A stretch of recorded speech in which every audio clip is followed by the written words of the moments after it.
Today we're going to cover Module 6 and focus on channels, which is all about connecting with customers.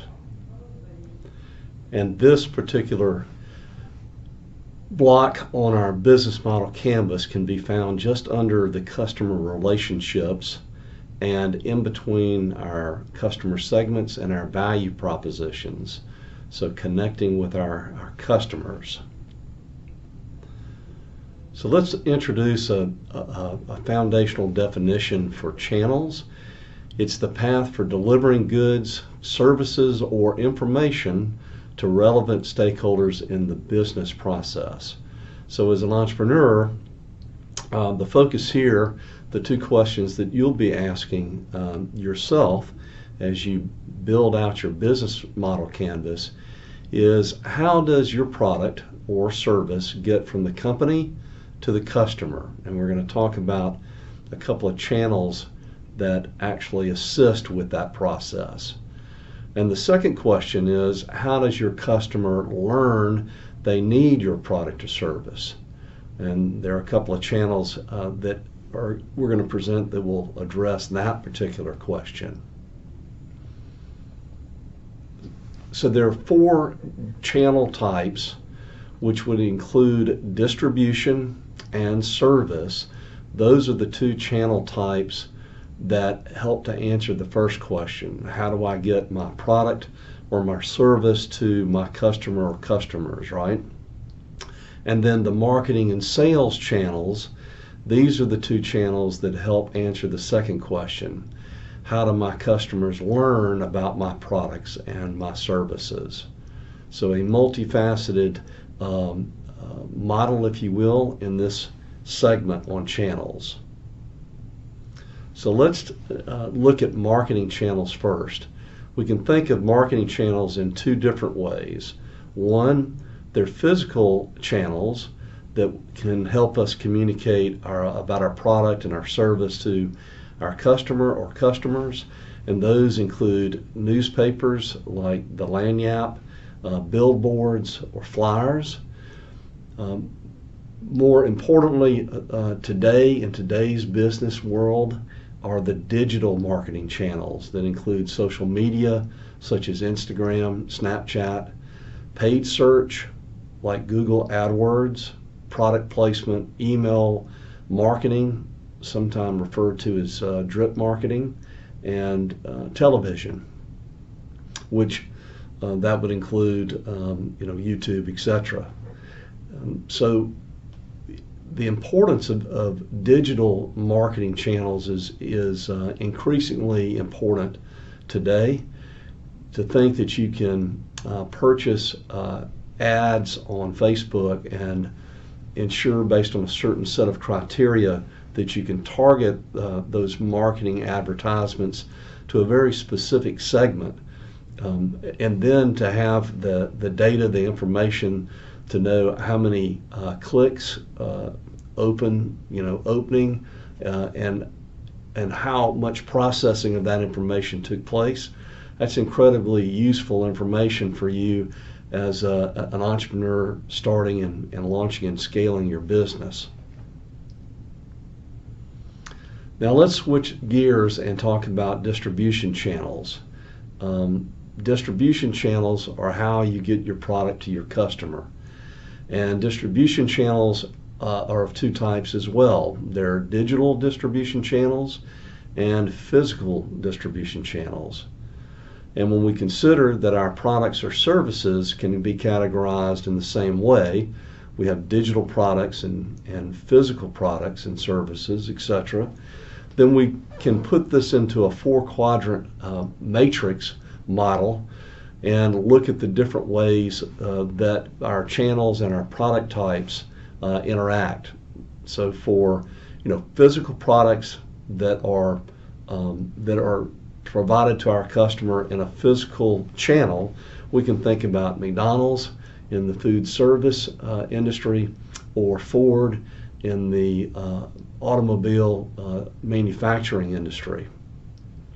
Physical products that are distributed to customers digitally through electronic medium Those would include products that are sold on Amazon, eBay, Zappos, Wayfair. So if you were purchasing, if you were selling a physical product, then you might place it on Amazon to get access to a broader customer segment, right? But digital products that are sold physically would include insurance or software. Digital products that are sold through digital distribution channels include Steam and Facebook.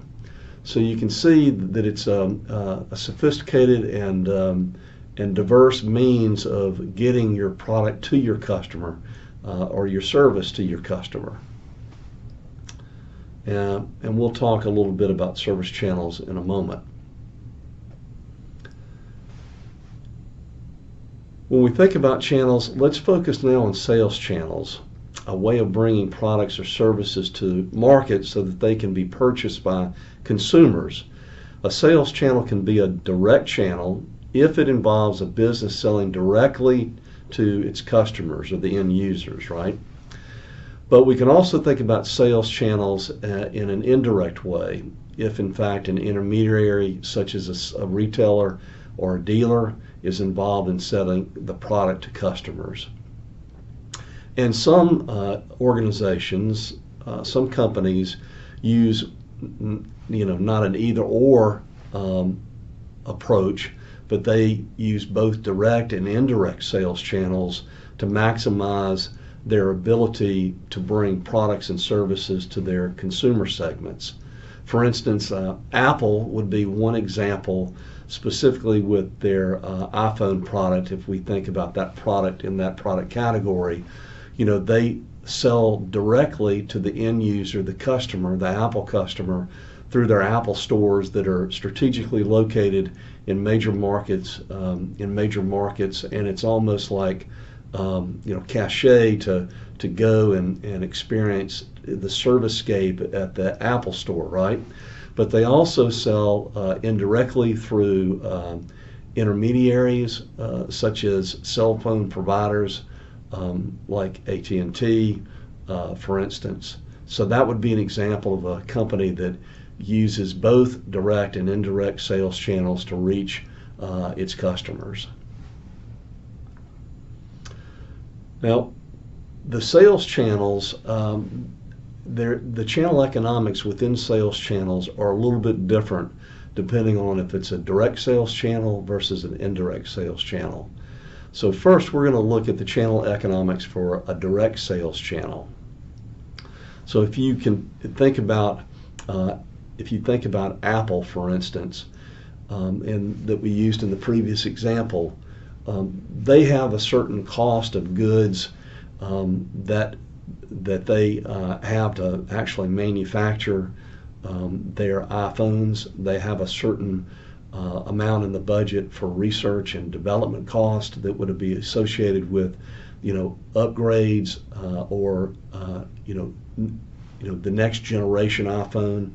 You would have selling, general, and administrative expenses that would be included on the expense side of the house. And then Apple is going to set a price, a list price for the iPhone that they're willing to sell to the end user, the consumer. And they might offer discounts. They might offer discounts to end users, consumers. And if they did, that would reduce the amount of profit that they took in. Profit is the amount within the channel economics. It's the kind of the blue area that is focused on revenue. So anything after you expense out your cost of goods, your research and development cost, selling, general, and administrative expenses, the difference between those costs and then the list price or the discounted price is what you would consider profit. And so when you sell typically in a direct sales channel, you tend to see a stronger profit margin as compared to indirect sales many times. And we'll see that model next. So this is the picture of the indirect sales channel, looking at the channel economics. Think about a reseller such as a retailer like AT&T with the Apple example that we used. So if Apple now is also going to sell indirectly through retailers, they would still have cost of goods sold, R&D, SG&A as expenses that they bear to actually manufacture and manufacture the iPhone, right? But now that we've got AT&T as a reseller in here, then there's a block added within the channel economics, so that the list price to the end consumer may include discounts and the amount that the reseller is going to ask to be compensated for. So that profit, that profit quadrant within the channel economics is going to be a little smaller than it was in the previous slide, reflecting that we are now going through an indirect sales channel using a reseller in this case. Or in another example, it would be maybe a dealer, right? So sales plus distribution channels, when we take a look at the different examples, the dealer model is very well known in the automobile industry. So when you think of Ford and Chevrolet, you think of dealers, indirect sales channels that would be used to sell Ford F-150s or what have you, right? Tesla's in here too. It's interesting, to see what you think if Tesla is an automobile and truck company, or are they more a technology, artificial intelligence company, right? That's an interesting company to examine. But then when you look at retail as a means to get your product to your customers, some of the major retailers, the brands that you recognize would include Target and Walmart and Bed Bath & Beyond, right? Those would be some good examples there. And then our e-commerce sales and distribution channels include Amazon, which is one of the largest, but there are others, Jet, Alibaba.com. So those would be examples of sales and distribution channels that could be utilized. And now we focus on service channels, the way in which you retain, grow, and provide value for your customer segments. And examples might be call centers to assist and help and troubleshoot, or to provide some other service to your customer. Chick-fil-A is a great example for a service channel because they were ranked last year as the #1 value fast food value play based on customer feedback, customer survey feedback. Chick-fil-A is a great example of a company that innovatively that innovates and continuously develops and stronger relationships with their customers at much deeper levels. There's a reason why any day of the week except on Sundays, any location you go by Chick-fil-A and the drive-through lines are wrapped around the building and out into the parking lot. So when we are together virtually, we will do a couple of exercises. So the first one will be to identify the following channels for your business, including distribution, marketing, etc., right? So we'll do that when we're together virtually. And then the second exercise, it ties into this, ties into the previous slide. It's a drill down. How will your product get to your customers? In what means will it be distributed? How will you communicate to your customers in terms of marketing? How will you ensure your customers' needs are met in terms of service? And then where will your customer be able to purchase your product in terms of sales? So the 4 channels that we've just reviewed. That concludes our discussion of Module 6, Channels, Connecting with Customers. Thank you